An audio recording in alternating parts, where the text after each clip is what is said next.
که کوم اهداف وي آیا تاسو ته هغه وخت چې واضح شوي وي هغه خبرې اصلا د کابل د مصرفولو لپاره دي. نور به دغه د افغانانو کرکه و درد نخوري او نه باید موږ پې باور هند په وړاندې د ایران په وړاندې منطقي انجام دا دی چې یا به سیمې ته تسلیمیږي. هغسې پلویان پیدا کولی شي چې د هغې نه یو ګروپ جوړ کړي یوه ډله ترې جوړه کړي. په دې هکله افغان حکومت هیڅ ډول لیکلی سند نه لري. دلته دغه د پښتنو د سیمو موضوع په پاکستان کې د پښتون قوم په وړاندې جګړه آیا د پاکستان د ملګرو استعماري نړیوالو ځواکونو پالیسي اوس هم په پښتنو سیمو باندې تطبیقیږي او که نه پاکستان اوس نوي هلته څه غواړي چې پخپله وکړي؟ پاکستان نه د دې ظرفیت لري او نه د دې صلاحیت لري او نه د دې جرئت لري چې په خپل نوښت باندې دا کار نه وکړي. پاکستان خپل اهداف لري که کوم اهداف وي آیا تاسو ته هغه وخت چې واضح شوي وي تاسو هم خبرې اترې په دې تړاو باندې کړې وي د قبایلي سیمو مشران راتلل کېناسته د امن جرګه او نورې جرګې جوړې شوې د هغې نتیجه هم معلومه نه شوه خو اوس چې هلته پاکستان کوم اهداف پیاده کوي یا اوس چې کوم اهداف لټوي او هغه وخت لټول فرق شته او اوسني اهداف د پاکستان هلته څه دي؟ د پاکستان اساسي هدف دا دی چې رښتیا هم د امریکای د یو پوستې په صفت باندې دلته پاتې شي. دغه پوسته کې به کله جګړې، کله به اقتصادي ښېرازي، کله به امنیت او کله به سیاسي بې ثباتي، خو اساسي هدف یې د پوستې په صفت د دوی د موجودیت پاتې کېدلی. پاتې شو د افغانستان سره د دوی د خبرو اجنداوي او اهداف. هغه خبرې اصلا د کابل د مصرفولو لپاره دي. هغه چوکاټ چې د کرزي صاحب په وخت کې او د ولسمشر غني په وخت کې جوړ شوی او هیئتونه به ښکته پورته راتلل او دوی خبرې کولې، هغه جزئیات ته که چیرې وګورئ یوې هم اساسي خبرې نه دي. د جمهوریت په وخت کې د پاکستان سره د بحثونو مهم ټکي چې د افغانستان د ملي ګټو په بنسټ باندې تاسو ایښي وو هغه وخت څه وو؟ د افغان دولت لخوا نه خو د ټول نه مهمه موضوع دا وه چې جګړه ودرېږي، تاوتریخوالی له منځه لاړ شي، پایداره او باعزته سوله تامین شي، افغان کډوال خپل هیواد ته راستون شي او د سیمې او نړۍ سره زموږ د دوه اړخیزو ګټو په اساس باندې سوداګري راشه درشه دوام وکړي. دغه زموږ د ولس غوښتنه وه او اوس هم د ولس هم دغه غوښتنې دي. په ټول د افغان دولت لخوا نه دا همیشني غوښتنې دي. همدغه د کډوالو او د ترانزیت دوه بحثونه دي چې همیشه د دې نه د یو ابزار په توګه باندې استفاده شوې ده. همدې ته راځو، اوس هم یو بحث په افغانستان باندې لارې وتړه، لارې خوشې کا چې بالاخره اوس شته نظام اسلامي امارت فیصله کړې ده چې تر هغې پورې چې شرایط د افغانستان ونه منل شي، زموږ ګټې په پام کې ونه نیول شي، د پاکستان سره د لارې تړلې وي او تر اوسه پورې تړلې دي چې کابو 2 میاشتې وشوې. څومره د دغه لارې نه سیاسي استفاده شوې ده تر اوسه پورې، د دې هغه بیکګراوند څنګه و، د جمهوریت په وخت کې څه ډول و او کومو حالتونو کې پاکستان د دې نه یو سیاسي استفاده کوي؟ د کډوالو موضوع او د په ډیورنډ کرښه باندې د سوداګرۍ د درېدلو موضوع نه نوې ده او نه به وروستۍ حساسه. تاسو د بیکګراوند په هکله باندې ویلې، بیکګراوند موضوع خو همدغه ده چې موږ او تاسو ولیدل چې څنګه په 80 کلونو کې د برټانیې د وخت صدراعظمه میرمن تاچر لاړه پېښور ته او په د افغان کډوالو په کمپونو کې خلکو ته وویلې چې تاسو چې هر شي ته اړتیا لرئ موږ درته مهیا کوو، خو په دې شرط چې لاړ شئ او خپل هیواد کې جګړه وکړي او ټوپک موږ درته درکوو، ډوډۍ او پیسې هم درته درکوو. د هماغه وخت د امریکای سفیر او د هغوی د بهرنیو چارو وزارت مامورین خیبر درې ته راغلل او افغانانو ته چې نوي کډوال شوي هغوی ته ویل چې دغه هیواد ستاسو دی لاړ شي جګړه وکړي تر هغې وخته پورې چې دغه هیواد بیرته ترلاسه کړي. افراطیت په شدید ډول د امریکې د نبراسکا پوهنتون په مرسته باندې نصاب جوړ شو چې زمونږ بیچاره ماشومان په همدې افراطیت باندې ککړ کړي او د خپل هیواد د ورانۍ دپاره ولیږي. مهاجرین هغه مهاجرین چې د دوی زده کړې کمې وي، بیچاره او غریب د پاکستان په دښتو کې په ډېرو بدو شرایطو کې دوی ته ځای ورکړ شو، او هغه افغان کډوال چې نسبتا اقتصادي وضع ښه وه او د دوی د تعلیم سطحه ښه و، د اروپا پایتختونه، د امریکې ښارونه دوی ته پرانستل شول او د ځانګړو پروازونو لخوا نه په اتیاومو کلونو کې انتقال شول. کله چې د دوی اړتیا رفع شوه، بیا مخ کډوالو سره دوی بده وضع وکړه. همدغه قصه په هره لسیزه کې دوام وکړ. اوس هم د کډوالو موضوع د فشار په واسطه کارول کیږي، نه یوازې دا چې د پاکستان د نظام لخوا نه، بلکې حتی د نړیوالو انجیوګانو لخوا نه. پخوا به د ملګرو ملتونو د کډوالو ادارې به د هر هیواد، د هر کوربه هیواد لخوا نه د کډوالو په ضد د ناوړو کړنو په وړاندې شدید غبرګون ښوده. اما ګورو چې په اوسني وضعیت کې د پاکستان په مختلفو ښارونو کې چې د افغان کډوالو سره بد رویه کیږي، نه د نړۍ د بشر د حقوقو ادارې، نه امریکا، نه بریتانیا، نه نور غربي هیوادونه د پاکستان دغه وحشیانه او بشر دوستانه کړنې غندي. او ابزار همدغه دي چې دوی پوهیږي چې دلته افغانان نږدې 4 لسیزه ژوند کړی، دوی ژوند هم دلته دی، دوی ملکیتونه دلته لري، په میلیارډونو ډالر ملکیت لري. د نړیوال بانک د یو ارزون په اساس باندې په تیرو 40 کلونو کې افغانان لږ تر لږه 10 میلیارډ ډالر په اندازه باندې پاکستان کې ملکیت لري. نو دلته د یو بدمعاش په صفت باندې د پاکستان پوز رول لوبوي چې د دوی جایدادونه واخلي، دوی سره بده وضع وکړي تر هغې چې د دې هیواد څخه دوی بیرته تېښتې ته مجبور شي. ښاغلی ډاکټر صاحب، شننې داسې دي چې نور پاکستان نشي کولی چې د دغه کډوالو نه د یو جګړې دپاره استفاده وکړي، یا یو بله ډله رامنځته کړي، یا د افغانستان په ضد یې بیا وکاروي. دغه افغانان هم بیدار شوي دي، دوم نور په خپل هیواد کې جګړه نه غواړي، دغسې غوښتنې نه مني چې دوی بیا جګړې ته راشي، بیا په خپل هیواد کې جګړه وکړي. ستاسې تحلیل څه دی چې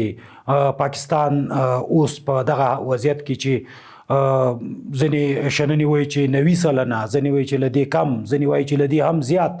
افغانان ټول په دې باندې پوه شوي دي چې پاکستان په افغانستان کې هېڅکله یو ښه حالت نه غواړي، امنیت نه غواړي، دلته اقتصادي پرمختګ نه غواړي، دلته وده نه غواړي، هیڅ نه غواړي. نو آیا نور دغه کډوالو نه دوی هغسې استفاده نشي کولی، او که همدغه ستاسې په اصطلاح باندې د دوی د جایدادونو ته وزغله دي؟ یوازې د شنونو خبره نه ده، زه نه پوهېږم چې دا شننې څومره دقیقې دي، په کومه فضا کې ترسره شوي دي. یو د خلکو فکر دی او د پاکستان د ادارې په ضد د افغانانو هغه پر ځای کرکه ده. یو د بیچاره افغانانو او بیچاره پښتنو مجبوریت دی. دغه دوه مسایل باید سره بیل کړو. موږ ولیده چې په 1992 کال کې چې کله مجاهدین کابل ته راځي، پخوانی دولت له منځه ځي، او مجاهدین چې کوم جنایت په کابل کې ترسره کوي، 70,000 کابلیان وژني، شهیدانیږي، کابل ورانیږي، او بالاخره حتی د هغې ادارې ته دوی د شر او فساد اداره ویل کېده. ټولو خلکو به ویل چې موږ نور نه غواړو چې د پاکستان د لوبو ښکار شو، هلته مهاجر شو، لاړ شو، او د څه چې هغوی موږ ته وایي هماغسې وکړو. مګر موږ ولیده چې د مجبوریت له امله ډېر ځوانان لاړل، او د مجاهدینو نه هم وروسته لا افراطي ډله زموږ په هیواد باندې حاکمه شوه. اوس هم په 3 یا 4 میلیونه دقیقه رقم نشته څومره افغانان د پاکستان په مختلفو ښارونو کې به د دوی په منځ کې خو چې هیڅ نه کپلک هو نه په زرهاو خو بیچاره بیکاره بې وزلي یتیمان ماشومان ځوانان شته چې د پاکستان د پاوز د دغه منافقانه لوبې ښکار شي او د دې لوبولو لپاره د دې د روزلو لپاره پاکستان هر وخت کولی شي چې د امریکای څخه امکانات ترلاسه کړي او هغوی ورزي او د یو بل افراطي ډلې په صفت باندې زموږ هیواد ته صادر کړي. نو ستاسو په نظر باندې هیواد ته راګرځېدل ښه دي خو په همدغه بڼه باندې چې اوس پاکستان لګیا دی؟ زه په دې باور یم چې هغه انساني راګرځېدل، تدریج راګرځېدل، په عزت راګرځېدل دا بخي آنی راګرځېدل نه یوازې دا چې هغه خلکو دپاره چې راګرځي هغوی دپاره یو بشري بحران دی بلکې د هیواد په درنه کې هم امکانات افغانستان یو غریب هیواد دی دې کې به ډېرې پیښې ما سره شي، جرایم، د ناروغیو انتقال، بېکوري، بېوزلي، د امنیتي پیښې، د دې خلکو کنټرول، دا ټول به د بحران سره مخامخ شي. نه یوازې دا چې افغانستان د نړۍ هیڅ هیواد نشي کولی چې په لنډه موده کې د 3 میلیونو کډوالو د بیرته قبلولو توان ولري. د نړیوالې ټولنې مرستې هم د کډوالو سره په هغه رقم نه دي خو بیا هم د پاکستان نه پرلپسې غوښتنې دي په دې برخه کې، خو پاکستان د کډوالو په وړاندې دغه جبر ته همداسې ادامه ورکوي. د دغه خلکو ژوند، بشري حقونه، د مهاجرت حقوق، هغه انساني حقوق دغه یو په پام کې نه نیسي، که هغه د ملګرو ملتونو اداره ده، که د شفافیت سازمان دی، که د کډوالو سازمان دی، دوی ټولو په پرلپسې ډول په پاکستان باندې غږونه وکړله خو د پاکستان پالیسي بدله نه شوله. د پاکستان د پالیسۍ همدغسې په شدت سره ساتل او د افغان کډوالو په وړاندې له همدغه شدت نه کار اخیستل نور به دغه د افغانانو کرکه او د پاکستان په وړاندې د افغانانو هغه نفرت دا به نور څومره زیات کړي. ای کاش چې دا کرکه او دغه نفرت خصوصا په افغان نخبګانو کې دایمي پاتې شي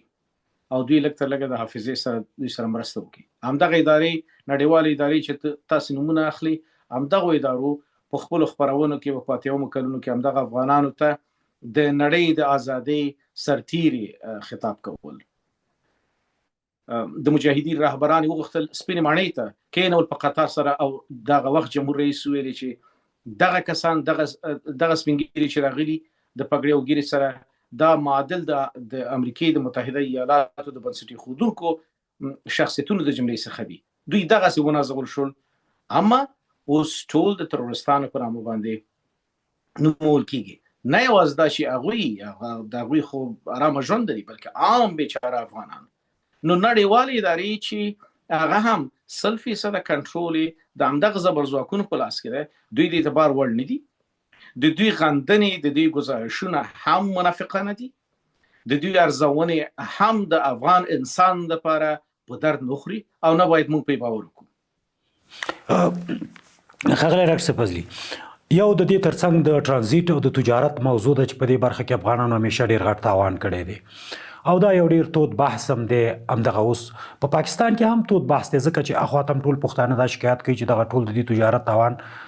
پښتنو ته واوښتو او پښتانه بیکاره شو، د پښتنو فابریکې ودرېدلې چې د هغوی تولیدات کوم برانډ تولیدات نه دي چې د نړۍ نور هغه هیوادونه استعمال کړي چې په سیمه کې هغه هیوادونه یا په ګلف هیوادونه یا نور هیوادونه چې پاکستان هغې ته لاسرسی لري هغه استعمال کړي. هغه لوکل کمپنۍ وي چې د هغې تولیدات همدغلته غریبو افغانانو استعمالول، یو خواته د پښتنو فابریکې اخواته وتړل شوې او بل خواته دلته تاوانونه واړول، ټرانزیټ ودرېدو، خلک بیکاره شو. د تجارت په موضوع کې هم څه وایي، سیاسي استفاده کیږي، پخوا هم سیاسي استفاده شوي، په ورته توګه د ټرانزیټ نه په ټرانزیټ بیا بله پوښتنه هم لرم خو په تجارت باندې تاسې خپل نظر یې وایي. په لنډه توګه سره دی چې پاکستان د سمندر سره لاره لري، اما د هرې ورځې په تېرېدو سره غواړي چې ځان د امریکې د ګټو د خاطره منزوي کړي. ګورئ، د افغانستان چې موږ ورته د اسیا څلورلارې وایو، ښېرازي او ګټه یې همدا ده. نه یوازې دا چې ګټه یې افغانستان ته بلکې د پاکستان په شمول نورو هیوادونو ته دا ده چې موږ باید د ټولو هیوادونو سره د ټرانزیټ لاره ولرو، د پاکستان په شمول، او موږ باید دې ته خوشحاله ونه اوسو چې لارې د پاکستان سره بندې دي او دا کوم د افتخار خبره ده. څومره چې لارې بندېږي کوم هر څومره بدیل لارې ولرو د جمهوریت په اخرو کلونو کې موږ بدیل لارې قزاقستان ازبکستان تاجکستان قرغیزستان او حتی د ترکمنستان لارې د کسپین بحیرې ته لار پیدا کړه د اورګاډي پټلۍ پیل شو د ایران سره د چابهار لار پرانستل شو خدا په دې معنی نه چې همدا کفایت کوي موږ د ډیورن کرښه څخه د پاسه 2500 کیلومتره فاصله ده دلته ولسونه اوسېږي دوی مجبور دي چې هغه متوسطه وړي سوداګري چې لري هغه باید تر سره کړي پاکستان په بل برخه کې هغه اصلا دوی ته مهمه نه ده چې د پښتنو سیمې کده ډیورن اخواتي کدي خواته هر څومره چې دوی د اقتصادي پلوه د امنیتي پلوه کړول کیږي دوی ته به تفاوت ده پنجاب کې سوداګري روانه ده جګړه نشته نو د پاکستان پوز لپاره کوم معنی لري زما فکر دا دی بلکې د هر افغان فکر باید هم دغه چې دلته په دې سیمه کې د هر ډول جګړې مخالفت وکړو که موږ وسله نه لرو او لښکر نه لرو اما لږ تر لږه د فکر له لحاظه موږ باید په دغه سیمه کې د جګړې مخالفت وکړو جګړه دلته فقط موږ ته تبعی راولي او دا یوازې د پاکستان د پاوس د پاکستان د ملکی ادارې او د دوی د استعماري بادارانو په ګټه ده موږ د جګړې مخالف په دې کرخه کې خغل ډاکټر صاحب د ترانزیت موضوع باندې هغه وخت ډیر بحثونه وشو د سوداګرۍ وزارت او د پاکستان همدارنګه د افغانستان د سوداګرۍ خونې او د پاکستان هغه وخت په زورګونه کانټینر په کراچۍ کې ولاړې وي اوس هم عین هغه مسله ده یو څه استفاده کیږي دلته هم خلک غواړي یعنی افغانان همیشه غوښتي دي چې لار خلاص وي یوازې د پاکستان غوښتنې یا د غوي جبر د خبره نه ده خو په بار باندې کله چې د افغانستان میوه ورسیلاري بندي شي کله چې د پاکستان میوه ورسیلاري د خلاص شي همدارنګه تجاران کانټینر په کراچۍ کې ولاړی په هغه باندې ډیبریج په هغه باندې ټیکسونه په هغه باندې جریمي د دې د وجه نه افغان تجارانو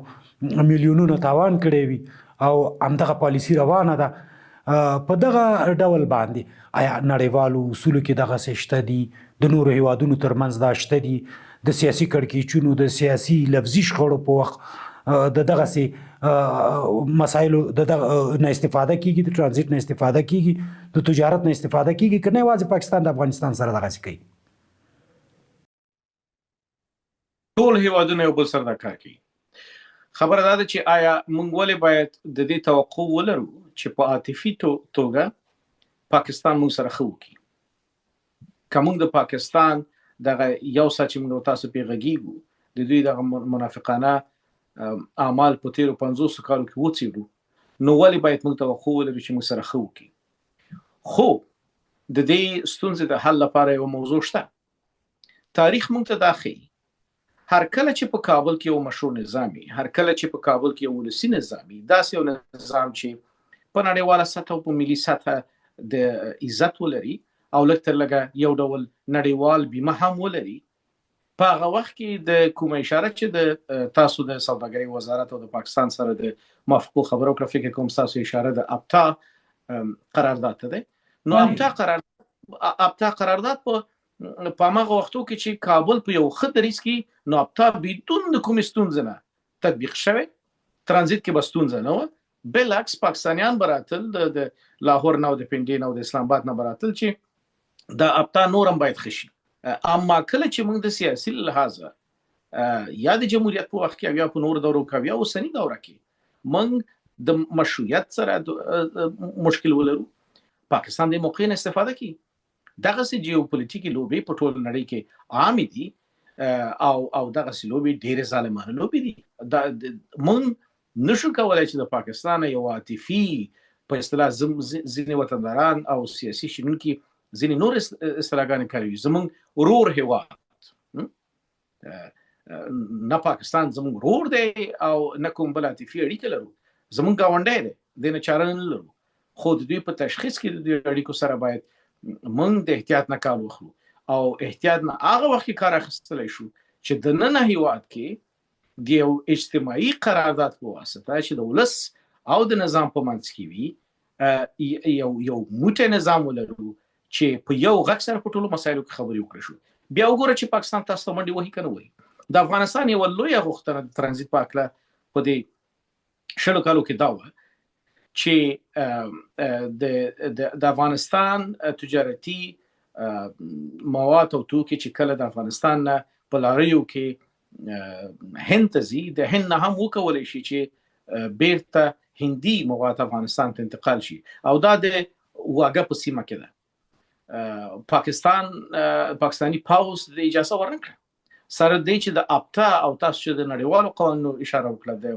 نړیوال تجارتي سازمان د قوانینو په اساس باندې پاکستان نشي کولای چې دا کار وکړي. کله چې یو کال یا څو کال لپاره ضعیف پاکستان هم دغه لوبې موږ سره کړې دي. یو پوښتنه دغه د تجارت په برخه کې د ډاکټر صاحب، زه د افغانستان دغه سیمې د وصل نقطه د سترې پروژې ته تیریږي او د پاکستان تجارت د مرکزی اسیا سره وصل کوي، له نورو هیوادونو سره وصل کوي. دلته څومره پاکستان په دغه سي حالاتو په سیاسي استفادو باندې همیشه د لوی پروژو مخه نیولې ده، او څنګه چې مخکې تاسو بحث وکړو چې پاکستان د نړیوالو استعمارګرو په خوخه باندې پروژې دلته تطبیق کوي، که هغه د وسلوالو ډلو رامنځته کول وو، که د هغوی موجودیت وو، که د هغوی مصالح کول وو، که د هغوی جګړې ته چمتو کول وو. د اوسني سیاسي وضعیت او په سیمه کې د اقتصادي ودې د سترو پروژو د پاره د تابع په دې برخه کې پاکستان څومره خنډ دی، د سیمې د سترې پروژې څومره ننګي، او که همدغه سیاستونه روان وي یا د لوی استعمارګرو د پروژو د پاره زمینه سازي کیږي، سیمه له څومره غواخونو سره مخ کوي، او بیا باید عکس العمل څه ووسی کنه څوک نشي کولای چې په دې کې کوم عکس العمل وخی.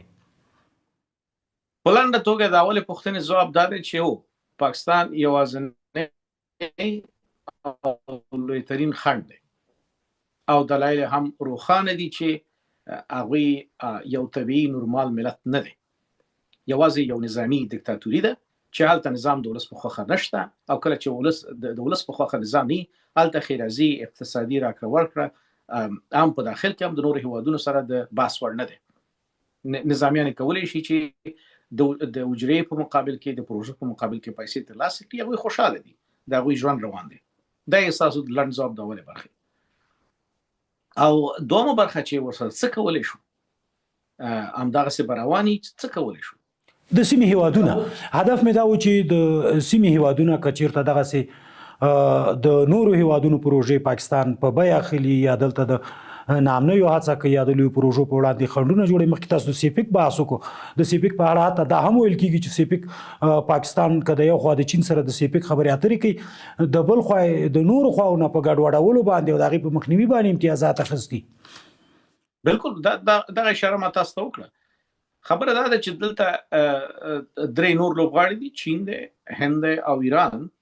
چې دوی پروژې د خطر سره مخامخ دي. په تیرو 80 کالو کې دغه درې هیوادونه نشو کولی چې دغه نوي نړیوال نظم، خصوصا د 1991 کال نه وروسته چې پخوانی شوروي اتحاد ړنګ شو، دغه درې هیوادونه په مستقل ډول د امریکې او د دوی د غربي ملګرو په ضد کوم اقدام وکړي. زه فکر کوم چې پس دې نه که هره پروژه د دغو هیوادونو د ګټو خلاف زموږ او ستاسو په سیمه کې پیښیږي، دغه هیوادونه به عکس العمل ښیي. دا عکس العمل ضروري نه ده چې نظامي عکس العمل وي، ځکه هماغسې چې لوبه بدله شوې، هماغسې چې نړیوال نظم د بدلېدو په حالت کې دی، کیدای شي د دې هیوادونو عکس العمل به هم توپیر ولري، خو دوی به بې تفاوته نه پاتې کېږي. مهمه موضوع ده چې په دې څلورلارې کې هغه د زړه اساسي نقطه افغانستان دی. افغانستان به څنګه وکولی شي چې د سیمې د ځواکمن هیوادونو سره په یو خط کې راشي، دوی سره یو تفاهم ته ورسیږي. موږ نشو کولی چې خپله سیمه بدله کړو، موږ نشو کولی چې خپل ګاونډیان بدل کړو. موږ باید د ولس په صفت، د ملت په صفت باندې داسې یو اجتماعي قرارداد ولرو چې دغه هیوادونو سره څنګه تعامل وکړو، څنګه په خپلو ګټو باندې ولاړ یو پالیسي ولرو. امریکا موږ نه ډېره لرې پرته ده، هغوی فقط موږ ته د جنګ نسخې وارد کړي. موږ نشو کولی چې د هغوی په فرمایشاتو چې هم جنگ راوړي، بمباري راوړي، او بل ورځ بیا یو څه پیسې راوړي چې ګواکې موږ سره بشري مرستې کوي، او یا زموږ د مامورینو، د ډاکټرانو، د ښوونکو معاشونه ورکوي، او یا څو ښوونځي جوړوي. هغوی نشي کولی چې ثبات منځته راوړي. خو هغوی سره هم د دښمنۍ طرفدار نه یو، په دې شرط چې زموږ د ولسي اهدافو او ګټو سره په تضاد کې نه. ډاکټر صاحب، د داعش په اړه باندې یو پوښتنه ولرم. د افغانستان خلک او اسلامي امارت په پاکستان باندې دا کلک انتقاد لري چې دا اوس هلته د داعش مرکزونه دي. زلمی خلیلزاد هم یو څه وخت مخکې دا خبره وکړله چې پاکستان ته د داعش وسلواله ډلې غړي د مختلفو هیوادونو نه راغلي دي، او په هغه ساده اصطلاح کې ووایو اشرباني ټول ورته راغونډ شوي دي. څومره دا خبره سمه ده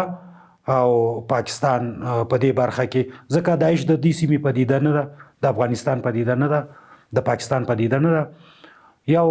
عربي پدیده وه څه وخت چې هلته ناکام شوې ده. اوس نو په افغانستان کې یو وارې راغله، د هغې په اړه به هم پوښتنه کوه چې په هغه وخت کې ورسره د جمهوریت په وخت کې هم جګړې وشوې، بیا ورته دلته د پلې ښودلو ځای شته،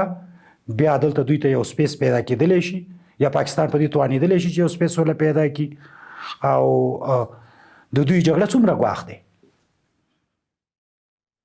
ستاسو پوښتنه څلور برخې درلودې، هر یوې په حوصلې سره به درته ځواب درکړم. مهرباني وکړئ. اوله برخه چې داعش افغاني پدیده نه ده. موږ او تاسو د دې بحث په پیل کې ویلې چې ټولې افراطي نظامي نیابتي ډلې د یو چتر لاندې فعالیت کوي په مختلفو نومونو سره.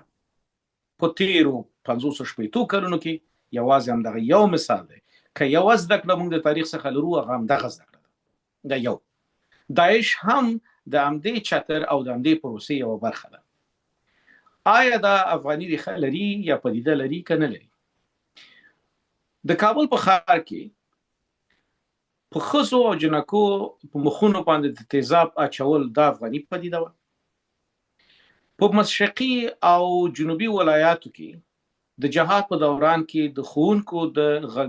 غوږونو او پزو غوڅول دا افغاني پدیده وه. په شینوارو کې او په نورو ولسوالیو کې د سپینګرو کېنول په بمونو باندې او د بمونو الوزول دا افغاني پدیده وه. په تاریخ کې د افغانستان په ټول تاریخ کې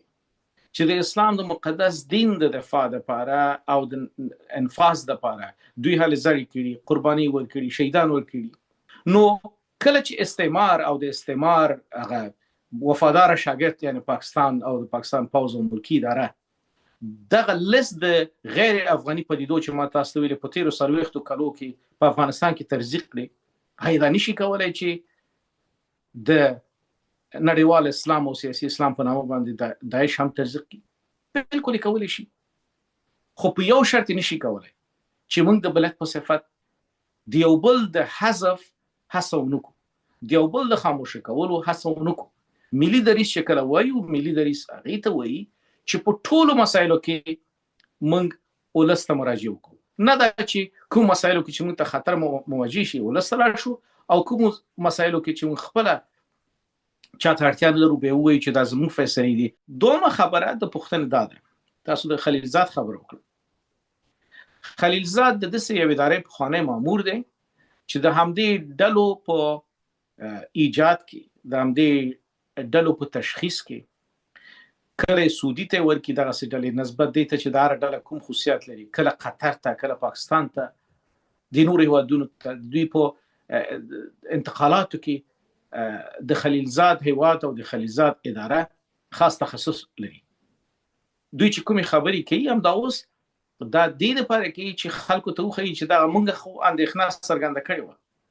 د دوی اندېښنې څرګندول دا معنا چې دا پروسه روانه ده، په پاکستان کې دا پروسه روانه ده،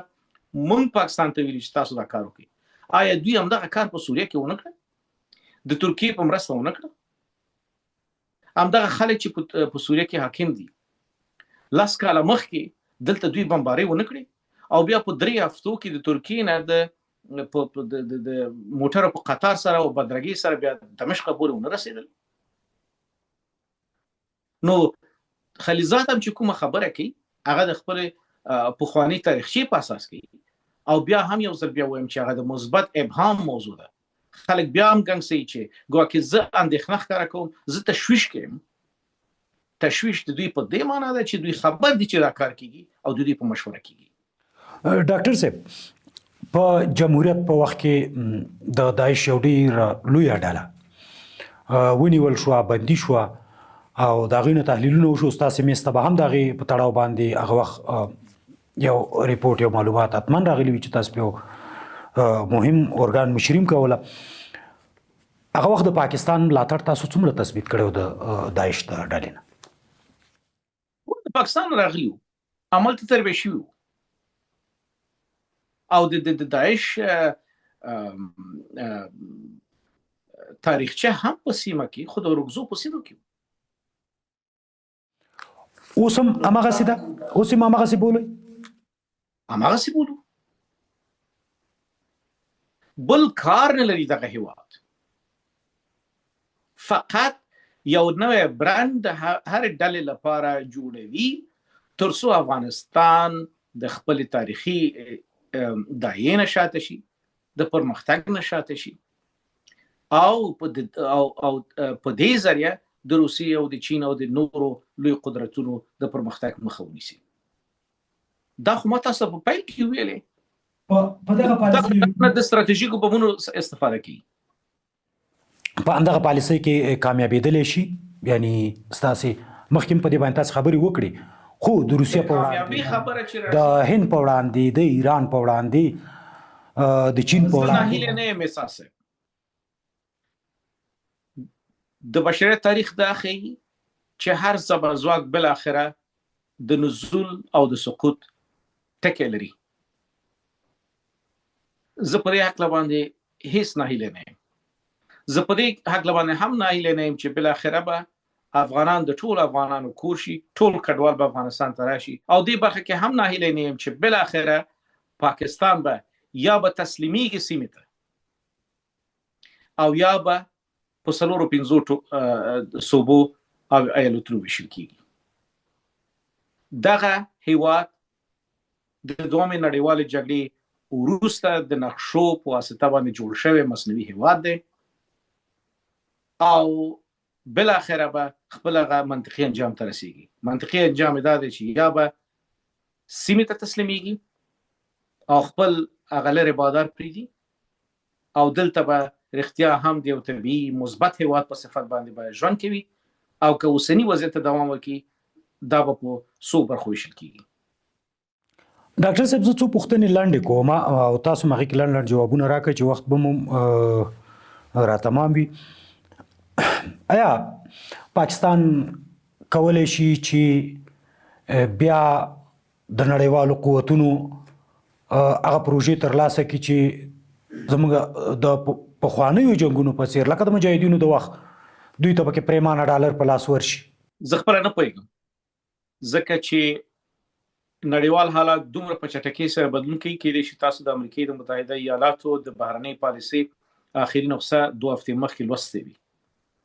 په هغې کې د امریکا د متحده ایالاتو د بهرنۍ پالیسۍ لومړیتوبونه په بشپړه توګه بدل شوي تر ډېره بریده پورې تر لاتین امریکې او د غربي نیمې کورې پورې تمرکز لري. خو یوازینۍ برخه چې اوس هم دوی ته مهمه ده همدغه د جنوبي اسیا او د افغانستان سیمې دي. که چیرې فشار دومره زیات شي چې دوی فکر وکړي چې رښتیا هم نور د چین سره رقابت نشي کولی، د روسیې سره نشي کولی، کېدای شي په ناڅاپي ډول پاکستان هم پرېږدي، دا سیمه پرېږدي. خو که چیرې امکانات او شرایط د دې ایجاب وکړي چې نه دوی دغه سیمې ته اړتیا لري، بیا نو په دې ټوله منطقه کې یوازینی هیواد چې د غرب هر ډول مرداره معامله مني هغه پاکستان دی. پاکستان د افغانستان په داخل کې بیا هغسې پلویان پیدا کولی شي چې د هغې نه یو ګروپ جوړ کړي، یوه ډله ترې جوړه کړي، یو سیاسي حرکت ترې جوړ کړي یا یو جنګي حرکت جوړ کړي؟ تجربه ښودلې ده چې دا کار کولی شي او اوس هم کولی شي. اقتصادي ظرفیتونه د دې ایجاب کوي؟ اقتصادي ظرفیتونه چې هغه کار چې بیا پاکستان کې هغه نه یوازې دا چې په خپل اقتصاد نشي کولی بلکې په خپل سیاسي او نظامي اجازې نشي کولی. په هغه صورت کې به نړیوال قدرتونه ورسره مثلا هم دا اوس تاسو خبره چې په اسلام آباد کې دغه ډلو د لپاره دوی دفترونه جوړ کړي دغه په ټیټه کچه انسجام پاکستان کولای شي خو په لوړه کچه کچېری دوی رښتیا هم نظامی جبهې پرانیزي په هغه صورت کې بیا لکه لګ د یو نړیوال قدرت مرسته ته پاکستان اړتیا لري د امریکا باور تګ راتګ خو ور سره زیات شوی دی په دغه بدلیدونکو سیاستونو باندې په داخل د پاکستان کې په کړکېچونو باندې په د پاکستان د قومونو تازه جرأت باندې د هغوی په تازه اقداماتو باندې چې سیاسي ګوندونه هم د پوز په وړاندې خبرې کوي چې پخوای نشوي کولی علما هم د پوز په وړاندې خبرې کوي مدني فعالان هم د پوز په ضد خبره کوي په دغه حالت باندې د امریکا باور له ځان سره ساتلی شي ګورئ تر کومه ځای پورې که ستاسو اشاره د علماو دغه وروستۍ د وړمې ورځې ناستې دا خپل د پاوس یو ډیزاین شوی ناسته ده ټول سیاسي ګوندونه چې پاکستان کې خبرې کوي او رسنۍ د هغوی په واسطه فلټر شي په یو استثنا د پښتون ژغورنې غورځنګ چې هغوی دغه فلټر نه لري او نه په سیاسي جوړښت کې دوی ځای لري دوی تر یو اندازې پورې د خپلواک نظر خاوندان دي دا نور چې دي یوازې د عام ولس د مصروف ساتلو او د هغوی د خوشباورۍ د زیاتولو هڅه کوي کوم بدلون زه نه ګورم او د دوی ویناوې په هیڅ صورت سره د پاوز د پالیسیو او د پاوز د پروژو مخه نشي نیولی افغانان څنګه کولی شي چې د دغسې لاس وهنو مخه ونیسي افغانان خو هغه وخت کولی شي چې ملي دریځ ولري ملي دریځ یوازې د یو هیواد سره د څو ورځو د جګړو په پروسه کې منځته نه راځي او نه یوازې یوه خبره ده په ټولو مسلو کې د ولس اجماع ته اړتیا ده اما زه ګورم څه وایم خوشبختانه او یا دا چې دغه یو بدلون ګورم ځینې د دوی چارواکي د ملي دریځ نوم اخلي دا یو ډېر لوی بدلون دی خو دا یوازې یو بدلون او یو زیری دی زه یو پروسه نه ګورم پروسه خو دا ده چې ولس ته چې مراجعه وشي ولس باید پوه شي چې موږ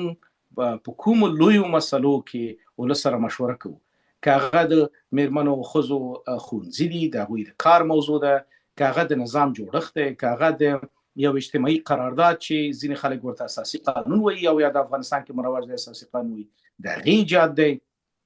او دغه راز د هیوادونو سره د اړیکو د سولې او د جګړو خبره ده بیا دا جګړه خو یو وړه برخه د ملي دریځ دی نو زه فکر کوم چې هغه څوک چې په حاکمیت کې ناست دی هغه څوک چې نظامی قدرت د ټول هیواد اوس لري هغه څوک چې اقتصاد او نړۍ نه امکانات په لاس لري او ولس ورسره دی هغوی باید دا تصمیم ونیسي مخکې دی نه چې ناوخته شي دوی همدا اوس د دې فرصت لري چې ولس ته مراجعه وکړي ولس باید په ټولو مسلو کې ودرېږي او په ټولو مسلو کې باید د فیصلې او د مشورې حق ولري او هغه باید یو واضح او روښانه میکانیزم ولري ګورئ دغه د میرمنو او د کار او د جنکو د ښوونځي او د پوهنتون موضوع دومره لویه موضوع ده چې په لوی لاس حتی رسنۍ هم کوشش کوي چې دا بابیزه وښیي او وړه وښیي دا ملي دریځ دی 9 میلیونه جنکې او ماشومان د زده کړو محروم دي دا ملت دی کله چې ملي دریځ نو مخلو نه ملي دریځ دی اخیری خبره په دې موضوع کې دغه جګړه وخوده دغه د څو ورځو جګړه که څوک ورته نمایشي جګړه وایي واقعي جګړه وایي هر شی وایي دا بلا ورپسې دا یې بیل بحث دی اما یو موضوع وخوده چې ملت مهم دی امت ته نه راځي د بل ځای نه تاسو جګړه نه کوي د کونړ په غمیزه کې د زلزله کې د فراه ولایت یو خیر غوښتونکی راځي اتیا کورونه په مزار دره کې جوړوي دا یو ولسي تړون دی دا د ملت تړون دی یا بهر میشت افغانان پیسې ټولوي په هره میاشت دغه زلزله ځپلو ته یا د طبیعي پیښو له امله زیانمنو کورنیو سره مرسته کوي دا یو ولسي تړون دی اما دغه ولسي تړون په لویو برخو کې هم پکار دی چې هغه د نظام جوړښت دی هغه د خلکو اراده ده په ټولو مسلو کې خصوصا د میرمنو او د جنکو په ښوونځیو کې. ډاکټر صاحب کله پاکستان سره خبرو اترو ته بیرته افغانان کینی په څه ډول باندې مسایل مطرح شي، په څه ډول تضمینونه موجود وي او په څه ډول باندې ورسره په خپل ملي خبرې یا هغه ملي دریځ مطرح کی کلند وایي راته. زه په ټولو مسلو کې د خبرو طرفدار یم، په دې شرط چې د خبرو اجنډا ښکاري، شفافیت پکې وي، ولس سره مسایل شریک شي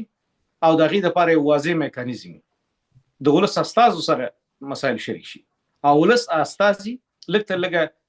څه د پاسه 28 قشرونه دي په ټولنه کې چې د هغوی انتخابي استازو سره باید مسایل شریک شي. که شریک نشي دا بیا مذاکرات نه دي، دا بیا دیالوګ نه دي، بیا دا خبرې نه دي، دا فقط هغه معاملې دي چې د لوی قدرتونو په واسطه ډیکټیټ کیږي او موږ او تاسو نه خبر نه یو. خو په مجموع کې د هر ډول مذاکراتو د هرې خبرې سره زه خپله شخصا موافق یم، په دې شرط چې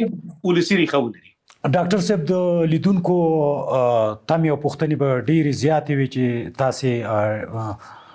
دغسې اوږدې مرکې ته ډېر وخت بعد راغلي یاستئ. خیر اوسئ، مننه کوم.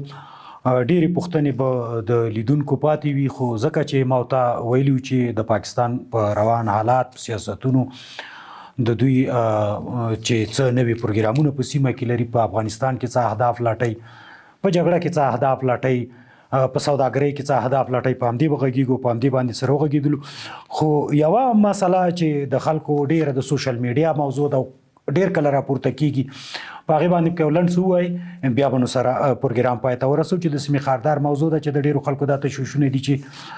د جمهوریت په وخت کې د پاکستان سره څه ډول تفاهم د سیمې خاردار په اړه شوی. زه پکې نور څه نه په همدې چې آیا کوم تفاهم شوی، نه دی شوی، څه ډول شوی،